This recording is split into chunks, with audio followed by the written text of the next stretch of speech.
नमस्कार दोस्तों, जन आवाज़ के आज के इंटरव्यू में आपका बहुत बहुत स्वागत है। उत्तराखंड आंदोलन की गलियों से राजनीति की गलियों का रास्ता जिन्होंने किया नाप, और आज हमारे साथ हैं उत्तराखंड कांग्रेस के प्रदेश उपाध्यक्ष श्री धीरेन्द्र प्रताप। बहुत बहुत स्वागत है सर आपका। धन्यवाद। सर, मेरा आपसे सबसे पहला प्रश्न ये रहेगा कि आप राज्य आंदोलनकारी उत्तराखंड के रहे, आपकी माताजी भी राज्य आंदोलनकारी रही और आप लोगों ने बहुत संघर्षशील अपना जीवन का राजनीतिक जीवन प्रारंभ किया। तो जीवन में ऐसी क्या परिस्थितियां आई? आप भी स्टूडेंट होंगे, युवा होंगे, बहुत सारे विकल्प रहते हैं जीवन को जीने के।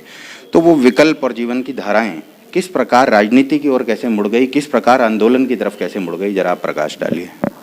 देखिए, राजनीति और संघर्ष मुझे उत्तराधिकार में मिला है। जो मेरे स्वर्गीय पिता थे वो गोवा मुक्ति आंदोलन के नायक थे। उन्होंने लंबी लड़ाई लड़ी पुर्तगालियों के लिए, उनको भगाने के लिए। और वहाँ पर जो महाराष्ट्रवादी गोमांतक पार्टी थी जिसने आंदोलन किया था स्वर्गीय बंदोड़कर के नेतृत्व में, उस पार्टी के प्रेसिडेंट के वो मुख्य सलाहकार थे और मुख्य प्रवक्ता थे। वो उस पार्टी के मुख्य जो अखबार निकलता था, जो उसका माउथपीस था, वॉइस ऑफ गोमांतक, उसके भी एडिटर थे। तो लंबा संघर्ष उन्होंने किया। उसके बाद जब गोवा बन गया और उसके बाद आज़ाद हो गया तो फिर वो दिल्ली आए और दिल्ली में मेरी स्वर्गीय माताजी ने और उन्होंने 1965-66 के युग में संघर्ष समिति का निर्माण किया। लंबे समय तक लोगों को इकट्ठा किया और सन 78 में 8 दिसंबर को पहला दिन था जब स्वर्गीय सुमनलता भदौला और स्वर्गीय एस सी शर्मा के नेतृत्व में 78 लोग जो है तिहाड़ जेल गए और लंबे समय तक जेल में रहे। और उन्होंने कहा कि हमें उत्तराखंड चाहिए। जब मैं छोटा ही था तभी मैं देखता था मेरे स्वर्गीय पिताजी रात 12-12, 1-1 बजे तक किताबें पढ़ते थे और लिखते रहते थे कि अरुणाचल की आबादी इतनी है, यहाँ पर आर्थिक स्रोत इतने हैं और इसको इतना पैसा मिलता है। इसी तरह मेघालय का देखते थे, आसाम का देखते थे, जो पर्वतीय राज्य थे, और उसकी तुलना नए राज्य से करते थे जिसकी कल्पना उनके मन में थी, जिसको उत्तराखंड वो समझते थे। और उसमें भी उस वक्त मैंने देखा था कि उन्होंने लिखा था कि उत्तराखंड 1900 करोड़ पैदा कर सकता है और उस वक्त इतनी आवश्यकता थी। और इसी आधार पर भी उन्होंने इंदिरा गांधी से पहला दल जो मिला था गोचर में, उसका नेतृत्व किया और इंदिरा जी को पहला ज्ञापन दिया जिसमें उन्होंने कहा कि उत्तराखंड राज्य बनना चाहिए। तो 65-66 से लेकर 2000 तक ये आंदोलन चला, करीब 35 साल। जबकि सन 50 में स्वर्गीय PC जोशी ने कम्युनिस्ट पार्टी के एक सम्मेलन में इसकी मांग उठाई थी। तो 50 साल लड़ाई लड़के हमारे लोगों ने राज्य बनाया है। ये राज्य कोई हमें खैरात में नहीं मिला है, हमारे 50 से ज़्यादा लोग शहीद हुए हैं।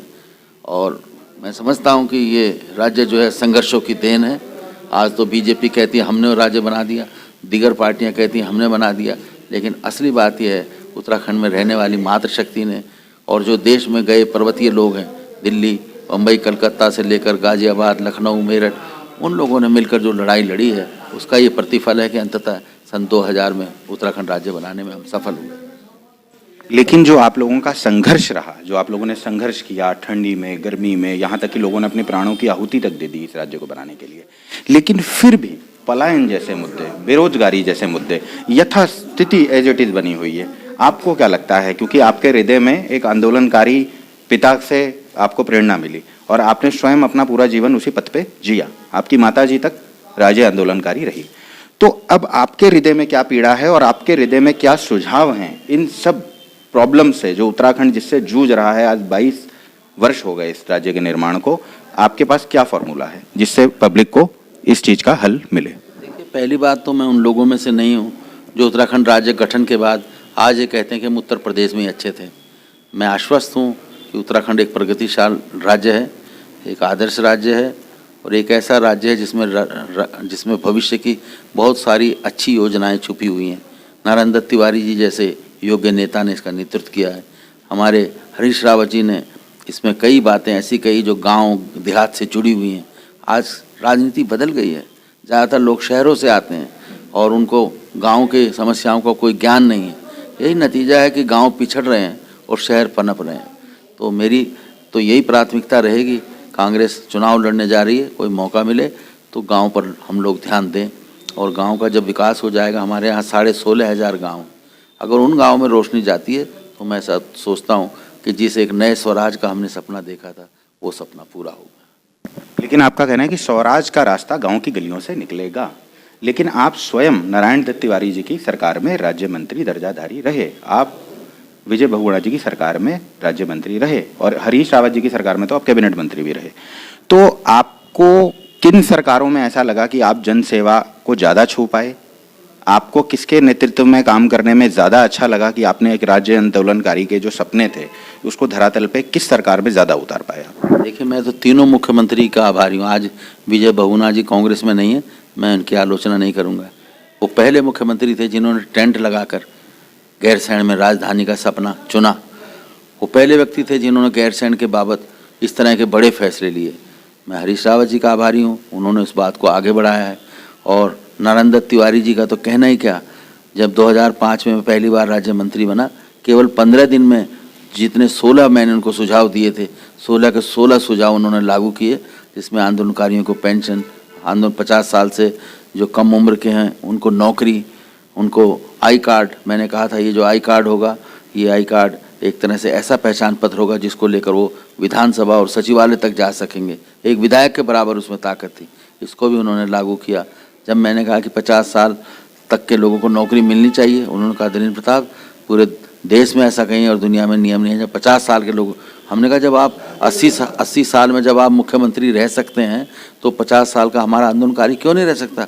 और महान नारायण दत्त तिवारी जी बड़े दिल के थे, उन्होंने उसी टाइम इसको लागू कर दिया। मैं उनको बार बार याद करता हूँ, उनको प्रणाम करता हूँ। और विजय बहुगुणा जी का भी मैं बड़ा आदर करता हूँ। उनका जो राज था उसमें अगर यस हो गया तो यस है और नो हो गया तो नो है। तो उन्होंने इस मामले को उन्होंने भी बड़ा आगे बढ़ाया। और हरीश रावत जी ने जब गांव देहात और मंडवा झंगोरा और इन चीज़ों का सवाल उठाया, तो आज भी ये कहने में हमें कोई शक नहीं। हम पहले भी कहते थे कि जिस मोदी के गुजरात मॉडल को बढ़िया कहा जाता है, हरीश रावत का उत्तराखंड मॉडल उससे कहीं गुना बेहतर है। लेकिन आपने देखा होगा कि जो हरीश रावत जी का टेन्योर रहा, जो उनका समय उनको मिला, उसमें बहुत सारे आपके कांग्रेसी कांग्रेस की गाड़ी से उतर के चले गए, दिल के अरमा आंसुओं में बह गए और वो आपकी गाड़ी से उतर के चले गए। कांग्रेसी गियर बदलते रह गए। वो आपकी गाड़ी से क्यों उतर के चले गए? देखिए, राजनीति स्वार्थ जब सामने आ जाते हैं तो आदमी छोटी बातें करने लगता है। उस वक्त उन्होंने राज्य के जो हित हैं उनको ठुकराया और निजी स्वार्थों को वरीयता दी। नतीजा ये हुआ कि वो पार्टी छोड़कर चले गए।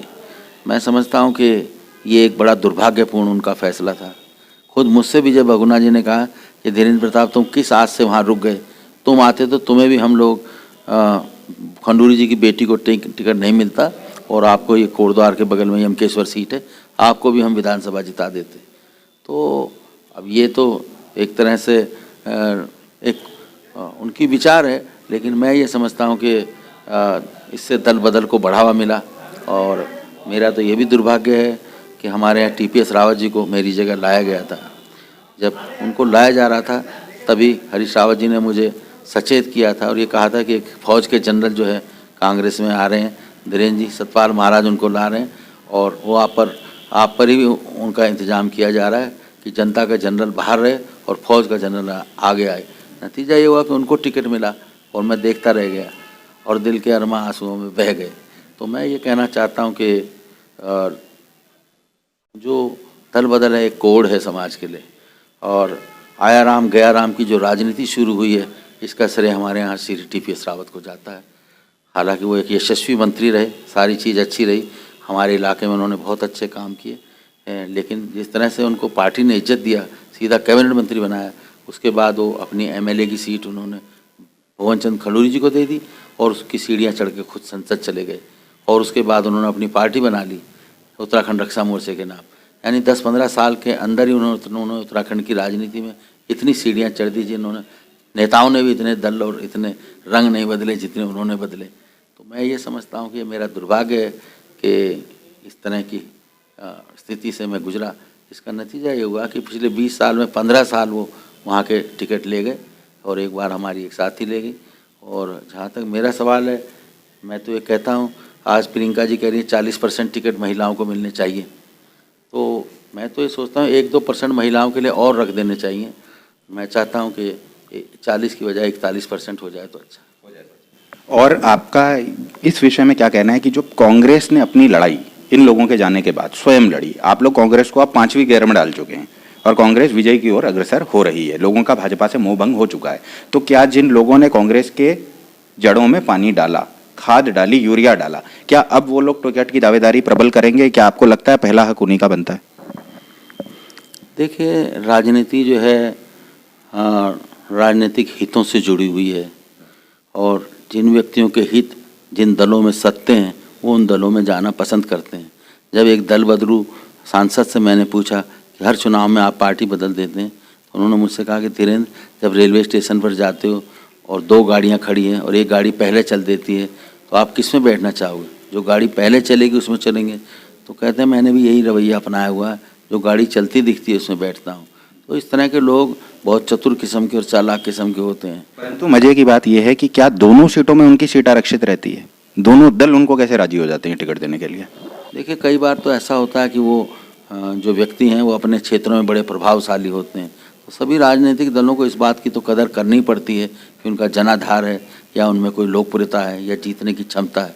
तो जो जिताऊ क्षमता पार्टी के नेताओं के सामने होती है उस पर हर एक राजनीतिक दल ज़्यादा महत्व देता है, लेकिन इसमें रुपयों का भी बड़ा भारी रोल हो गया और ये बड़े दुख की बात है कि कई बार जन सरोकारों से जुड़े हुए राजनीतिक कार्यकर्ता देखते रह जाते हैं और धनवान लोग उनके टिकटों को लूट के ले जाते हैं। लेकिन जो आपका कैरियर रहा और संघर्ष आपने किया, जमीन से जुड़े आप रहे, इस कोड का कोई इलाज है आपके पास? कोई इंजेक्शन, कोई दवा जिससे आपको लगता हो कि राजनीति सुगम बने, सरल लोग, जिस प्रकार के सरल लोगों ने आंदोलन किया था वही सरल लोग एक बार विधायक बन जाएं, तो आपको लगता है कि उत्तराखंड की पीड़ा निश्चित दूर कर देंगे विधानसभा पहुंच के?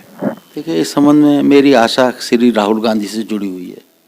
राहुल गांधी जी ने इस बीच में जवाहरलाल नेहरू यूनिवर्सिटी से निकले हुए कई आंदोलनकारी टाइप के लोगों को, गुजरात के कई आंदोलनकारी लोगों को और अन्य राज्यों में भी जो संघर्ष से जुड़े लोग हैं जैसे हार्दिक पटेल जैसे लोगों को, उनको वो आगे लाए और पार्टी में उनको सभी महत्व देने की कोशिश की है। तो मुझे लगता है कि कोई ना कोई दिन ऐसा आएगा जिस दिन उत्तराखंड के लिए राज्य बनाने वाले, जैसे ये राजेंद्र साहब बैठे हुए और कई लोग हैं, मैं कईयों के नाम ले सकता हूँ जिन्होंने राज्य निर्माण में भूमिका निभाई, उनकी कीमत पार्टी समझेगी और वो लोग उत्तराखंड की मुख्य धारा में आएंगे। और आपके जीवन का जो सब संघर्ष का जो रस है उसका निचोड़ क्या है? आपके हृदय में कौन सी ऐसी पीड़ा है जो प्रबल दिन रात चलती है कि ये बात मेरी हो जाए, ये मेरी बात उत्तराखंड की राजनीति में लागू हो जाए तो मेरे मन की जो आशा है, अभिलाषा है वो पूरी हो जाए? कोई अभिलाषा आपके हृदय में है? देखिए, ये राज्य का जो हमने आवाज़ बुलंद की थी, इसमें हमने गैरसैंण को उत्तराखंड की राजधानी देखा था और ठीक है, वहाँ पर कई परिस्थितियाँ विपरीत है, ठंडा बहुत है और वहाँ पर बर्फ़ गिरती है, कई समस्याएं हैं। इंदिरा हृदय जी को मैं मौसी कहता था और जब भी वहाँ सर्दियों में, जैसे अभी एक सत्र होने वाला 7-8 दिसंबर को, तो परेशान हो जाती थी आयु की वजह से। तो ये कुछ कठिनाइयाँ भी हैं, लेकिन मैं फिर भी समझता हूँ कि उत्तराखंड भारत के सीमांत प्रदेश है, जो 800 किलोमीटर की पट्टी धारचूला से चलकर नीतीमाणा तक चल रही है। उसमें 2 बड़ी ताकतें, जिसमें नेपाल छोटा भाई और चीन समझो बड़ा भाई, या जो भी कहें, तो वहाँ पर जो है ये बड़ी कठिनाई है।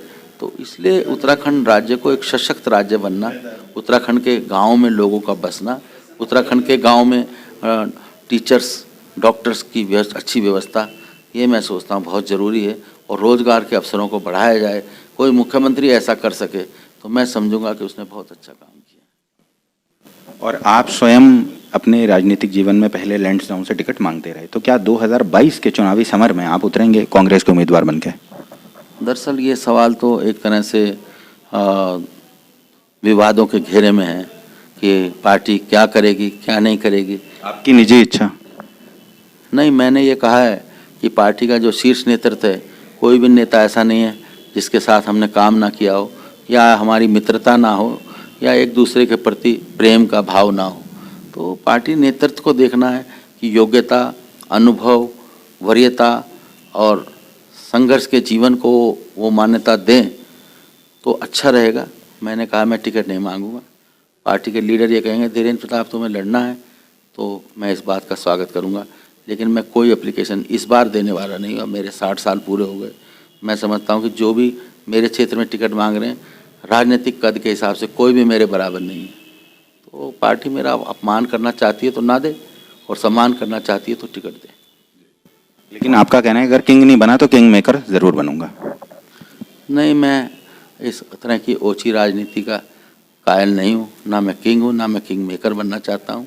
मैं तो एक साधारण कार्यकर्ता के रूप में जीना चाहता हूँ और एक साधारण कार्यकर्ता के रूप में मरना चाहता हूँ। बहुत खूब, आपकी सरलता को मैं प्रणाम करता हूं। लेकिन मेरा अंतिम प्रश्न आपसे यह है कि उत्तराखंड की जनता को और कांग्रेस के कार्यकर्ताओं को, चुनाव बहुत निकट हैं, आपका क्या संदेश है? मेरी राय यह है कि जो सरकार भाजपा की है वो जन आकांक्षाओं के विरुद्ध साबित हुई है। जो विश्वास उत्तराखंड की और देश की जनता ने भाजपा को दिया है, इस पर वो खरी नहीं उतरी है। कल ही किसान कानूनों का वापस लिया जाना और किसान कानूनों की वजह से 600 से ज़्यादा लोगों की मौत होना, उनके घरों में आंसू आना और प्रधानमंत्री का मूक दर्शक बना जाना, मैं समझता हूँ इस देश का ये काला अध्याय था। और प्रधानमंत्री, अगर देश में कोई कानून ठीक होता या मेरे जैसे लोग शक्तिशाली होते, इस पर इन 600 लोगों की मौत पर मुकदमा चलना चाहिए और प्रधानमंत्री को जवाब देना चाहिए कि बिना इसका अध्ययन किए, बिना इसके जो इसके परिणाम होने थे उसका अध्ययन किए बिना आप ऐसा कानून लाए जिससे इस किसानों के देश में हमारे 600 अन्नदाता गुजर गए और प्रधानमंत्री की आंखों में एक आंसू तक नहीं आया। ये बहुत ही दुखद और दुर्भाग्यपूर्ण था। आपका उत्तराखंड की जनता को क्या संदेश है 2022 के संदर्भ में? मैं समझता हूँ कि कांग्रेस जो है सबसे लचीली पार्टी है, उदारतावादी पार्टी है। किसान उसकी प्राथमिकता में रहे। जब राजीव जी थे तो उन्होंने 75,000 करोड़ रुपया मनमोहन सिंह जी ने, इन लोगों ने माफ़ किया था किसानों का। ऐसा नहीं कि वो किसानों के बाबत वो सोचते नहीं हैं।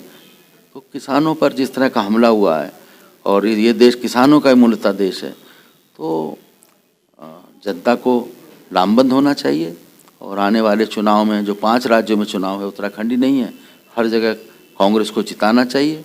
और कांग्रेस के पास अच्छा नेतृत्व है। अगर ये चाहते, अगर राहुल गांधी जी में या प्रियंका गांधी जी में कोई दोष होता तो निश्चित ही मोदी सरकार उन्हें जेल भेज देती।